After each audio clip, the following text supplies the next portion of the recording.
Ahora seguimos con nuestro estudio de la doctrina social de la Iglesia y la política y continuamos el tema comenzado en la primera semana de este curso sobre la autoridad política. Y de hecho hoy en esta presentación se verá lo que dice el texto, nuestro texto del compendio, los párrafos 399 a 401 sobre la autoridad política y el derecho a la objeción de conciencia, el derecho de resistencia. Esos pocos números sobre un tema de gran importancia para la política y para el pueblo cristiano que busca saber las orientaciones, pero luego también actuar conforme a las orientaciones que ofrece la Iglesia en cuanto a la acción social frente al pecado social y a la doctrina social de la Iglesia. Entonces, autoridades políticas han de ver y contemplar lo que considera, lo que piensa la Iglesia, lo que es la propuesta cristiana frente al derecho de la objeción de conciencia. En el documento nos recuerda que el ciudadano no está obligado en conciencia a seguir las prescripciones de las autoridades civiles si éstas son contrarias a las exigencias del orden moral o a los derechos fundamentales de las personas o las enseñanzas del Evangelio. Obligar al ciudadano a ir contra su conciencia formada en base de los principios evangélicos sería un grave error. Entonces, permite al cristiano no colaborar con acciones moralmente ilícitas. Más bien tiene la obligación de negarse a colaborar. Y en nuestros tiempos, no hay que ir muy lejos, en nuestro propio país ya se ha escuchado y se ve de trabajadores del Ministerio de Salud obligados a intervenir contra la voluntad de las personas, sus pacientes, a esterilizar para no permitir que esas personas tengan mayor número de hijos. Entonces se ve que eso va contra las enseñanzas del Evangelio y los derechos fundamentales de la persona. Trabajadores en esas circunstancias tendrían todo el derecho de objeción de conciencia, decir que no. Y naturalmente, si el Estado obliga a sufrir las consecuencias, también sería cuestión de que la Iglesia, la comunidad cristiana, reaccione para luchar y trabajar a favor de la justicia.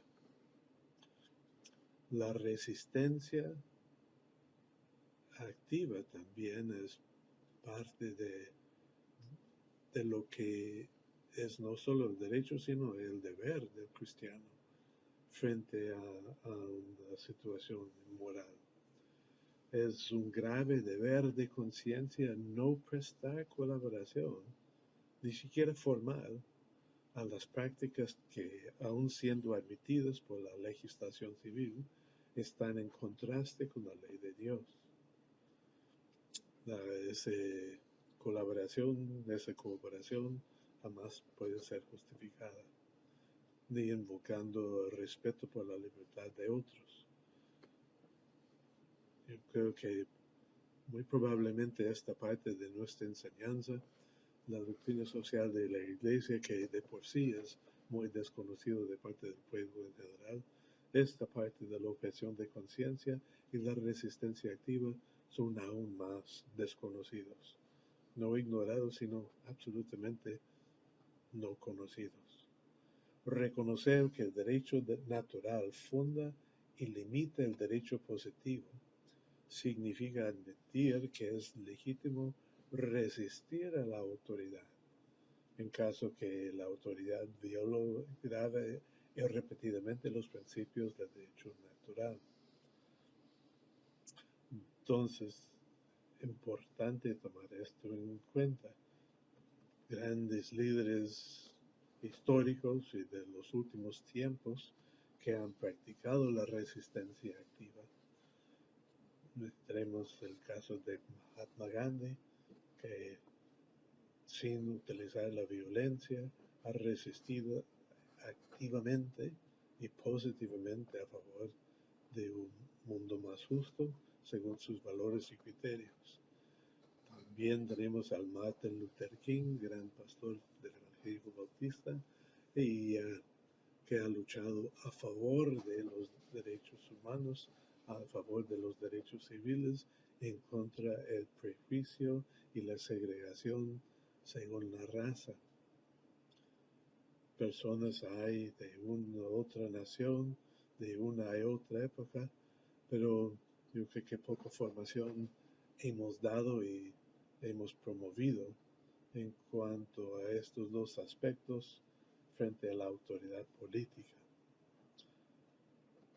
Los que hemos vivido el tiempo de Sendero Luminoso, una acción terrorista, una época en que gente ha querido imponer su voluntad,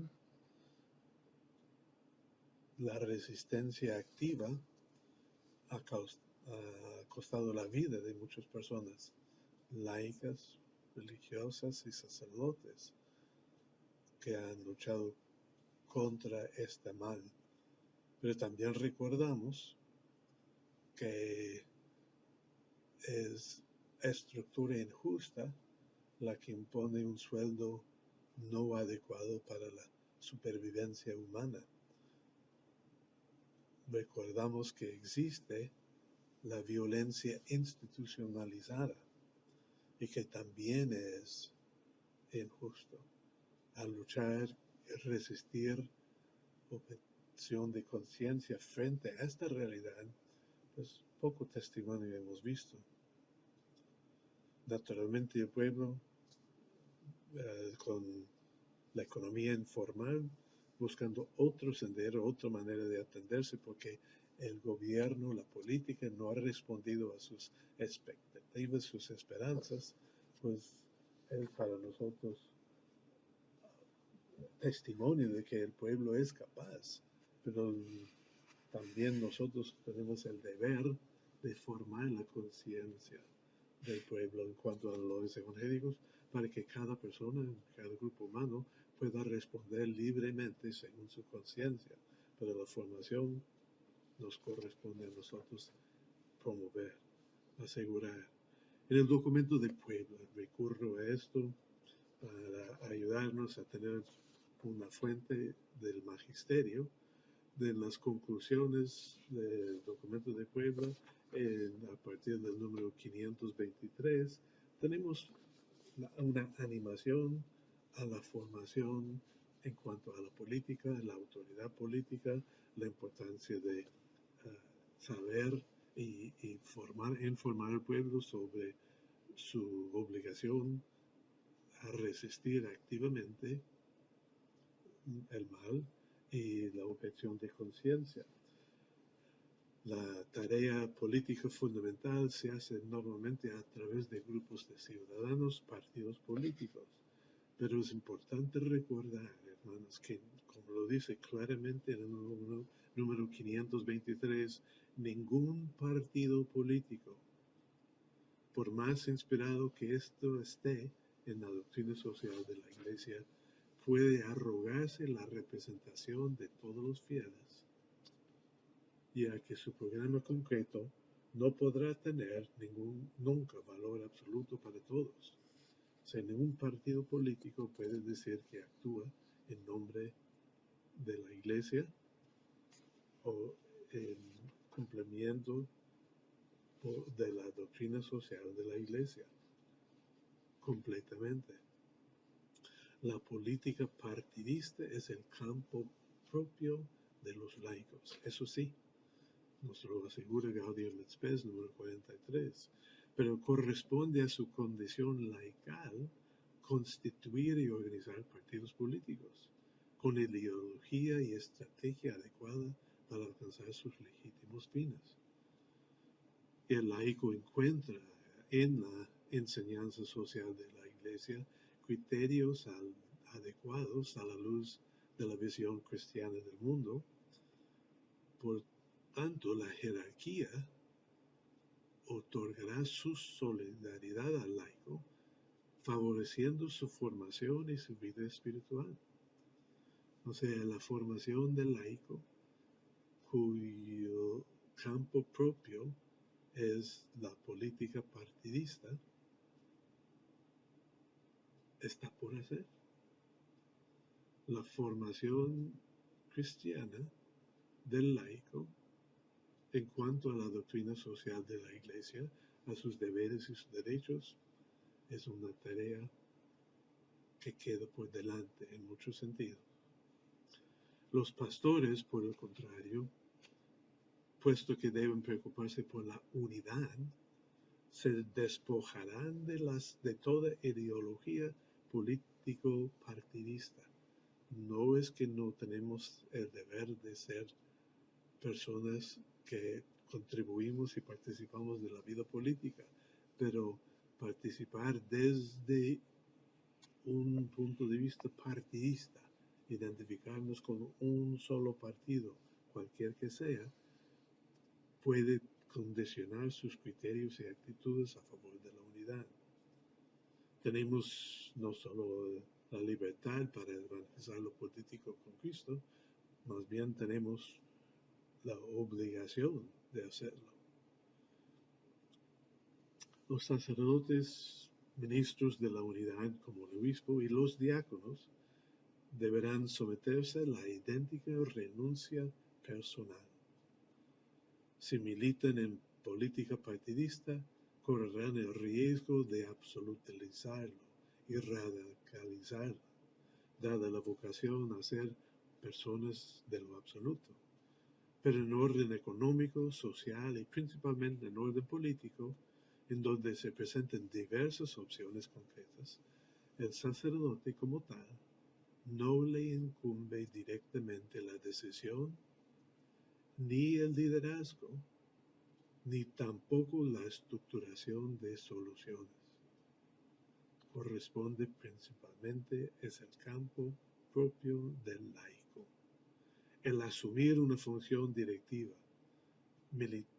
militar, activamente en un partido político, es algo que debe excluir cualquier presbítero, a no ser en circunstancias concretas y excepcionales lo exige realmente el bien de la comunidad, siempre obteniendo el consentimiento del obispo, consultando el consejo presbiteral y también donde corresponde a la conferencia episcopal.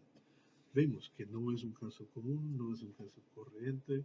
La actividad política, la autoridad política partidaria no es campo propio del ministro ordenado, diácono, sacerdote, obispo. Toda esta orientación lo tenemos desde Puebla y es para el bien del pueblo de Dios que nosotros nos dediquemos a la formación adecuada en la doctrina social de la Iglesia en cuanto al campo político y soluciones concretas frente a los temas sociales que más afectan la vida del pueblo de Dios, de todo el pueblo.